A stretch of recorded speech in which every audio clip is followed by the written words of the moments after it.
dealing with life lessons. You know, we're dealing with life lessons. We are going to be dealing with important life lessons that you wish you knew before you passed a certain age. You know that for most of us, we always tell people younger than us, don't do this because this is going to happen. Don't do that. You know, but how I wish I had some information.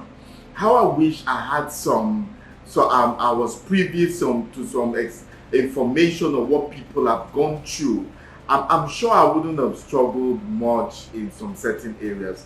So that's why it's been on my mind and say, look, this is for everybody. It's for entrepreneurs, for business people, for parents, for young people, for old, and it's just and I'm sure some older people listening to me today will just be shaking their head and just smiling. I wish I knew. But the younger ones need to realize that, look, there are some life lessons that we just have to go through, and some of the things that you're going through is not the end of the world. It's just it is just life that is happening to you. Okay, so basically, you know, just like I was saying, it's not enough. The thing with wisdom and often the life lessons in general is that they are learned in retrospect, long after they are needed. That is usually the case. But so someone under the sound of my voice this evening definitely will learn something, and you don't have to fall into that trap. Before I continue, I always want to thank my followers, those that come live with me, that listening to what I'm saying. Every week you guys come. I'm glad, I'm happy, because I do this because you come live with me every week. So those of you on Instagram, those of you on Facebook, those of you on YouTube, my YouTube channel, Uche Onochie channel, and also on Zoom, for those of you that want to come in on Zoom when I'm teaching with slides. Most of the time I have slides for all that I teach. So I welcome you guys. I think this is the second Monday in June. I just want to thank you guys. We've come to half year. So now we need some lessons to go through. So for the next 4 weeks, just brace yourself, and we will definitely, I'm going to take you through an interesting journey this June, and I know it will be profitable. Okay, let me continue where I stopped. The good news is that other people can benefit from our experiences, and that's why I'm bringing it down. Life is a learning process. It never ends, it never stops, it continues, it goes on and on. So you can learn important lessons from reading. That's what I would say. Learn something new every day. I try to learn something new, if it's grammar, it is language, something. Just know something. That thing that you know today might just help you.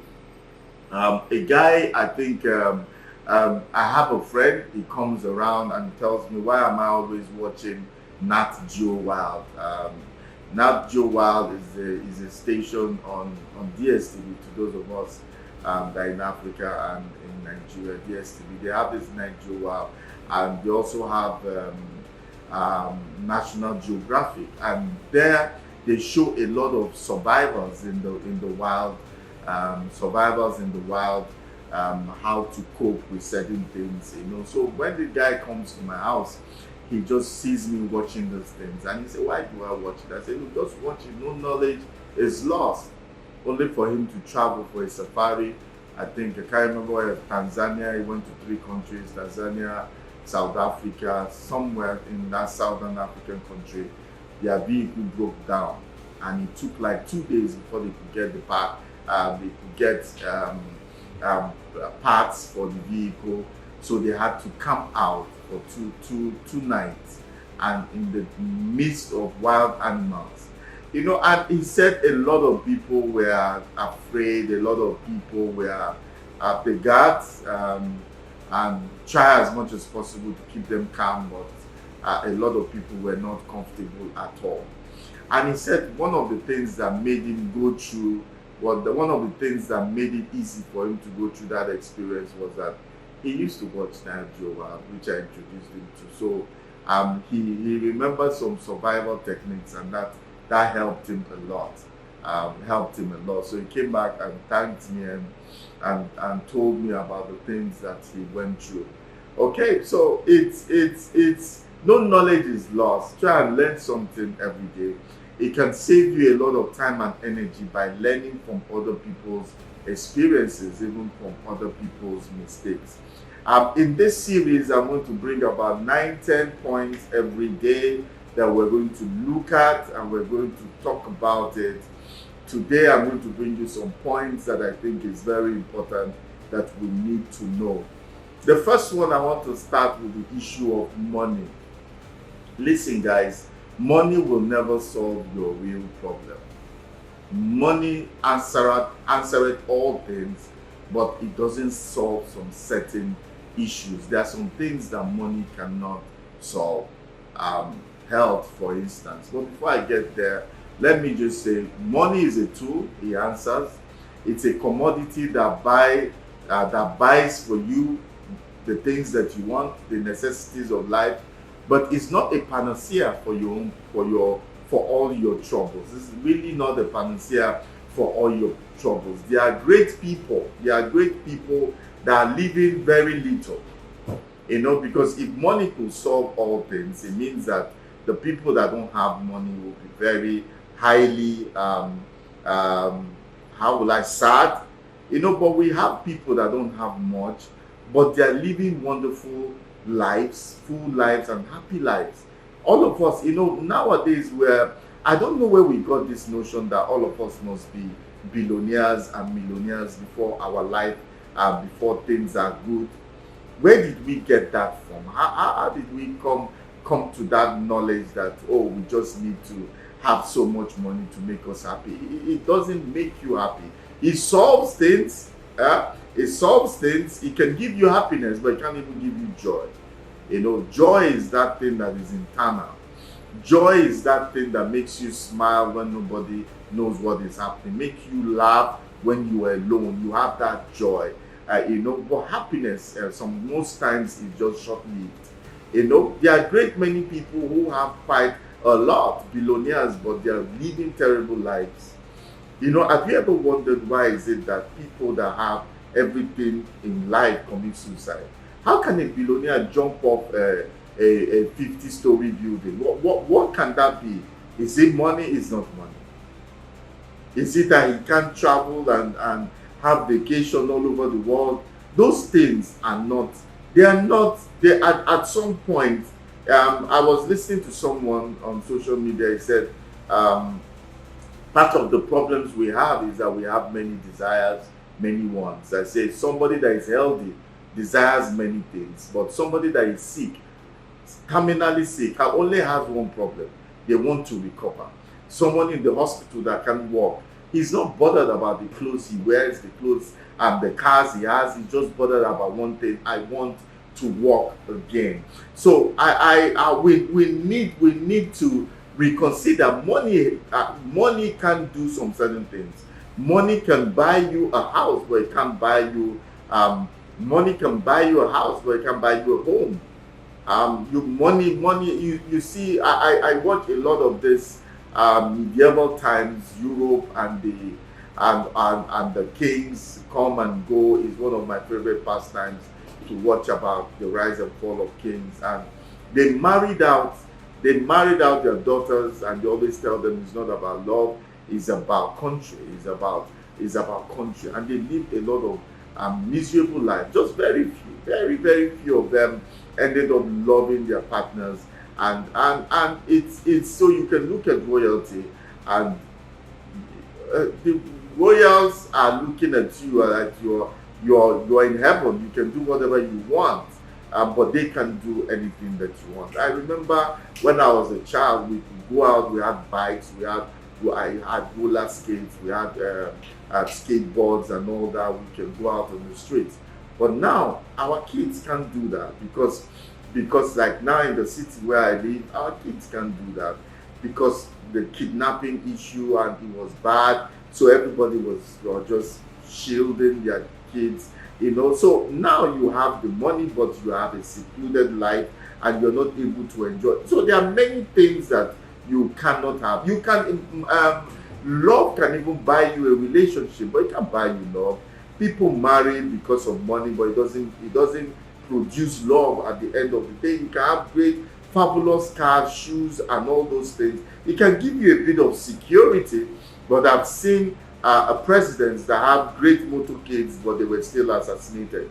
But it can give you a bit of security. It always brings me back to Psalm 1, for those of us that are Christians, Psalm 127, verse 1.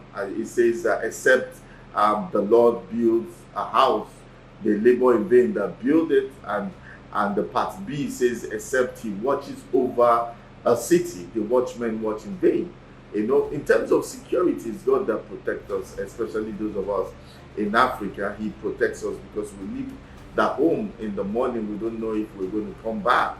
Because there's so many things that are happening. Even in my country, there's a lot of things that are happening in the country, and a lot of killings, and people are always alert. It's money can't buy you that peace of mind. It can buy you peace of mind.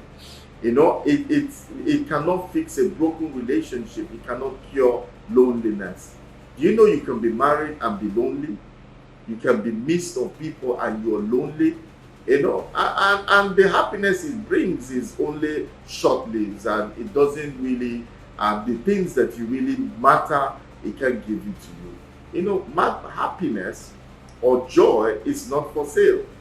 If you're expecting it, that you can buy it, I'm sorry, it can never make you happy. It can never really make you happy. It's just like saying money cannot buy you true friends. It's only a fool that makes friends when they have money. I always tell people, go back to your secondary school friends. Go back to the friends, the reasonable ones you had before you came into the limelight. Those are your friends. Those are look at you in the face. They don't know you. Now, when they look at you, they always look at you how they know you, and they will tell you the truth. It's just like you can never be that old in front of your parents. They will always tell you the truth. And so, because success has many fathers. And so when you are now basking in that euphoria, I'm successful, and begin to make friends with the high and the mighty, and that friendship is not solid. Because once you lose that estate, once you lose that high ground, that's it. They won't talk to you again. So money cannot really, it can solve a lot of problems, no doubt. But it can't give you true joy. After you've made that money, you come to a place where you begin to think, as in, you begin to think and like, what do I really want in life? At a point in time, I said, look, I wanted to have a group of company. My company is called Madison Energy. And I said, look, I needed to have a Madison group of companies, which I did. And I was like, look, I was going to do this. I was trained in the oil and gas. From there, I ventured into logistics and tried a lot of things, even travel on tours. And I was saying that, look, this is where I was going to, this is what, but at the end of the day, at some point, I came to realize, especially when I started meditating, when I learned the act of meditation, it's not complex. I'm not doing like yoga. I'm doing what works for me. And basically how it works is that I get up early in the morning, 3:30, 4, and I just sit for 30 minutes to 1 hour, and I'm just thinking. I'm just let my mind just float, and the negative things will flow away and the positive things will begin to flow in. At that point in time, I begin to realize the things that are really important to me. And the things I do today is the bulk of what I do now, not the bulk, but what I enjoy doing now is grooming. What I'm doing now, I can do it for free. I can do it being paid. I love to do it because I'm a teacher. I'm a groomer. I'm someone that empowers. I'm here to teach. My ministry or my gift is a gift of wisdom and knowledge. And so anytime I want to impact knowledge, wisdom, life nuggets, I am so excited about it. I found my true calling, and that's what I'm doing. Is it that I don't have other businesses? I do, but this is where I have passion. And money cannot buy, because it takes a while before people begin to listen to you. You can speak for 10, 15 years doing programs, nobody comes. You can write books. Most of the authors now that you're buying their books, those books has been there on the shelf for years. But there comes a time and that the heaven smiles upon you and everybody is looking for your material and wanting to get your material, and you'll be wondering, I've written this in 20 years, nobody cared. But when your time comes and people will begin to look for you, and money can't buy those certain things. Money can buy the joy that I derive from doing what I love to do, and I found that no matter what, business is good, but the business of training people, grooming people is my business, and that's what gives me joy. Money can buy that. If it was about money, I would have dropped it a long time, because it does not pay like other businesses. That's why you need to understand passion and calling. This is my calling. This is what I have passion for. You can have passion for something, is not necessarily your calling. But for me, I have passion, and I have passion for this, and it's my calling. But it's not necessarily my work, because I have other businesses, things that I do. So they fund this until a time that this passion and calling begins to support itself, and usually takes a long time for it to support itself. So you realize that for me to keep doing this 20 years, then I must be crazy. But this is where I derive joy from. So money can buy you everything. Okay, another point I want to bring up is pace yourself. You have to pace yourself. Often when we're young, especially young people just beginning our adult life, we feel as though we can do everything all at once. We want to plan our life, we want to experience everything, we want to travel the world, we want to get to the top, we want to find true love, we want to do everything within 2-3 years, we want to find out about life's purpose, we want to do everything. People that are young want to do everything all at once. Slow down. Don't rush into things. Let it unfold. When I tell young people, look, you have time. There is time for you to learn about yourself. At 20, 25, most of the time, even up to 30, for men, they've not fully discovered who they are. You have a job, but you've not fully discovered your purpose in life. And most of them are just beating around the bush. They've not fully discovered their purpose in life. Slow down and let some things unravel. Slow down and take it in. I'm not saying you don't have plans, do the things that you want, but take it easy. There is no race here. You're running your own race, you're on your own lane. Nobody can be in your lane. Take it easy. Wait a bit and see where life takes you, so that before you start making decisions.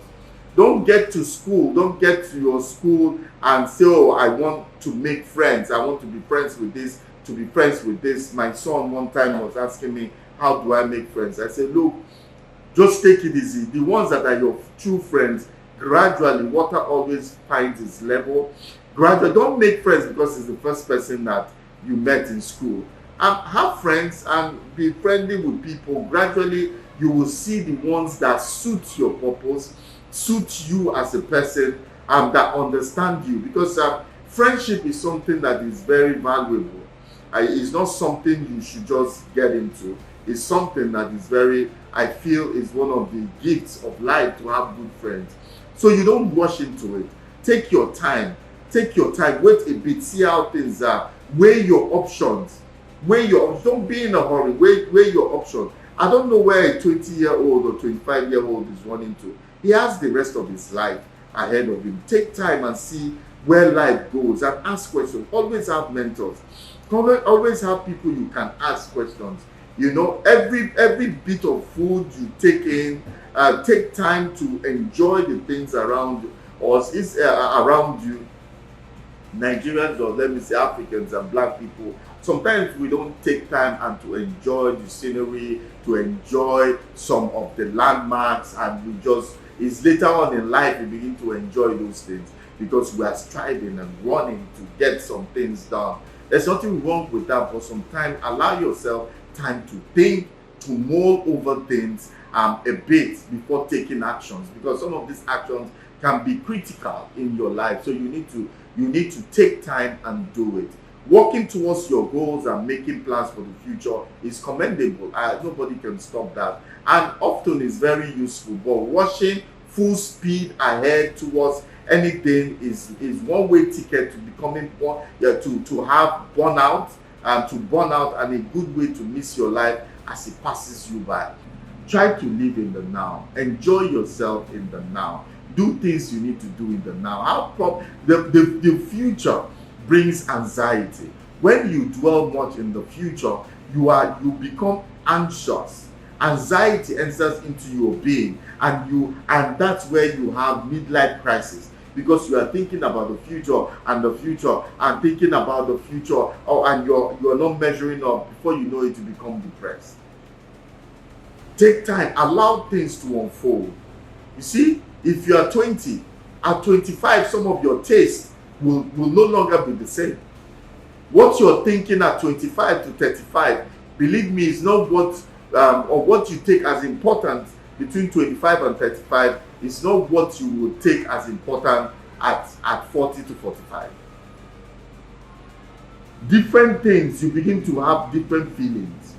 At 40, 45, you're talking about legacy that you want to leave for your kids. You're talking about long-term investments and things. But when you're 20, 25, you say, I still have time. Let me just enjoy a bit. So it's the different things we want different things at different ages. So take your time and pace your life, and don't be too much in a hurry to acquire too much. There's no competition, let me tell you. There's no competition. Don't look at people and I want to be like them. I am striving to be like them. Yes, but run your own race, your own time.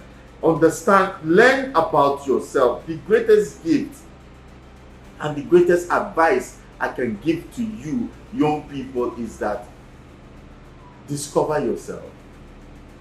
What is important to you? What's your life's purpose? What are the things that are important to you? Hold on there. Let them be in the front burner when you make decisions. Don't make decisions because they appear to be good. People are doing it, it's working for other people. Make decisions that have to do with your person.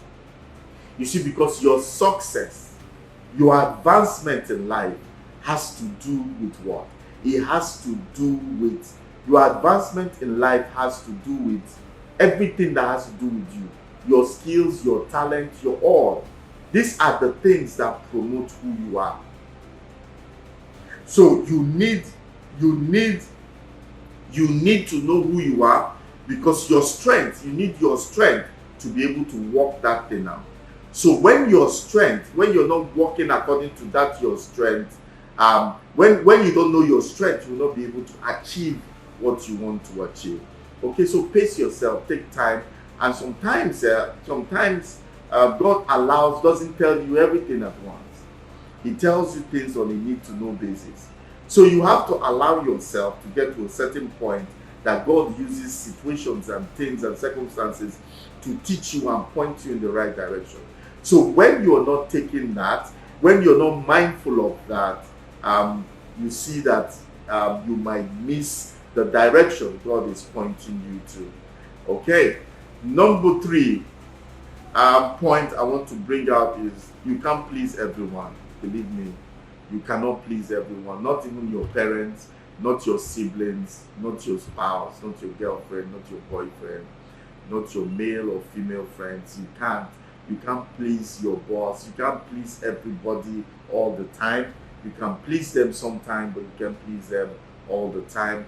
and you cannot please some people at all. So just realize that there are some people that are just negative, some haters. Maybe that's a strong word, but there are some people that are not for you. They're not your fan at all. And you need to realize that it's not because they are bad people, they're just not your fans. They're just not on your side. So just make do with what you have, rather than bother yourself about what you don't have. I don't know, Bill Cosby said this. This is one of his quotes. He says, "I don't know the secret to success, but the secret to failure is trying to please everybody." And I agree totally with that quote. He doesn't know the secret to success, but he sure knows the secret to failure, and he's trying to please everybody. You don't need everyone to agree with you or even like you. You know, some people want validation from others, and you know, those people do you have friends or people around you, when they are talking, they are joining you, they want you to be looking at them, and they say, "You get me? You understand? You understand? Are you hearing me? Do you understand what I'm saying?" And they want you to answer them and say yes, you know, and they're pushing you. I have a friend that will push you, and he brings his face close to you, trying to get your affirmation by force, you know, and you don't need everybody to agree with you. I learned that. I learned that early. I just drop it as a seed. I just drop it and I leave it there. I just drop that thing I want to say. I just drop it. Because some people don't like you for you to tell them things twice. Just drop it and walk away. They will think about it. They are reasonable people, smart people. They will think about it. It's human nature to want to belong. It's human nature to want to belong, to want to be liked, respected, and valued. But it's not at the expense of your integrity and happiness. It's not at the expense of having you compromise. If you can't fit in, you can't fit in. If you cannot fit in, you cannot fit in. If you can't fit in, you just can't fit in. You don't have to force it. You don't have to force it. I know you want to belong, but if it's not a place for you, then move on. Find your own place. Because when you find your own place, you will blossom in that place. You will do very well in that place. One of the things I used to pray and always pray, I said, "God, take me to my prepared place where I will be like fish in water." You see a fish in water, take a fish out of water, put it back into the water, you see how agile it becomes. And I said, "Lord, send me, direct me, nudge me, push me to my prepared place, because I know in my prepared place I'm excellent. When I speak and counsel people, I'm excellent at it, because that is my prepared place." But I know that not everybody might even want the counsel I give. Some people, the wisdom I give can be irritating to them, but does it mean that I don't have people that I'm called to and are called to me? Stay on your own lane. Other people cannot give you the validation you seek. It must come from the inside of you. That validation, they cannot give you the validation you seek. Okay? And one of the things that you need to know about not being a people pleaser is to speak up, stick to your guns, assert yourself when you have, when there is need, demand respect, and stay true to your core values. When people see that you're staying true to your core values, you don't compromise on the things that are important to you, they begin to respect you. They begin to respect you. You know, you have to be able to speak out and say, "No, this is what I want, this is who I am, this is," you need to be bold. I have a presentation, you can see it on Uche Onochie.com/online store. You can see a presentation I put out there, how to say no. How to say no will make you a better person. How to say no will remove you from time wasters. You know, people that are ready to drag you down, give you more time to become yourself. When you say no, it gives you confidence. You have that confidence to become more of who you are. That's why you need to stop being a people pleaser. You need to stop being people pleaser and begin to look inward, understand what you are, move based on your purpose, move based on your purpose, on your core values, the things you believe in. Let them drive you. Let them be the things. Where is this guy? Let them be. Let them be. Let it be in the forefront that the decisions you make are based on your core values, on your belief, on what you want to achieve. Okay.